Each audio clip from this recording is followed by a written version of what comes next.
Hi, my name is David Lose. I'm the author of Making Sense of the Cross.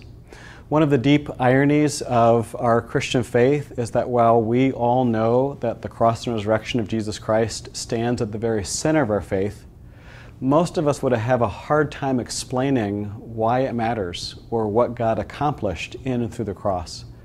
I wrote Making Sense of the Cross to help us understand just what God not only was up to, but is still up to in and through Jesus Christ's cross.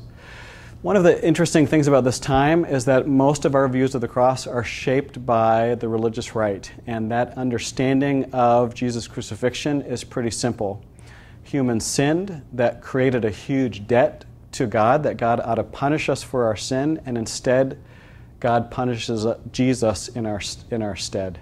Sometimes we talk about Jesus as our sacrifice, and that language is biblical and it makes some sense to us. It has some things that I can understand why it's appealing. At the same time, it's really problematic in the picture it portrays of a God who must have bloodshed, must have a victim in order to love us.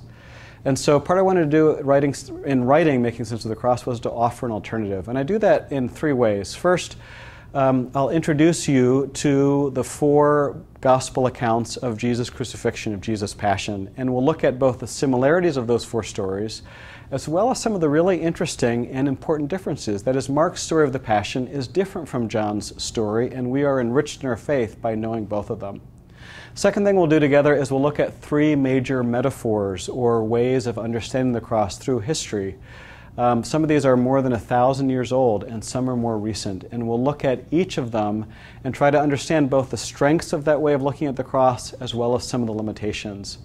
The third way is I'll introduce you to a different way of thinking about the cross, a way that understands the cross not as a past event, but something that happens and we experience in our own lives, so that we begin to understand that the work God started in the cross and resurrection of Jesus continues actually in our own lives.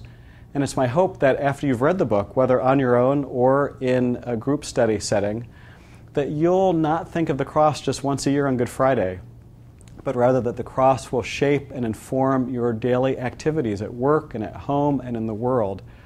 That is, after reading and working through this material, I hope that the cross inspires you and shapes every single day of your life.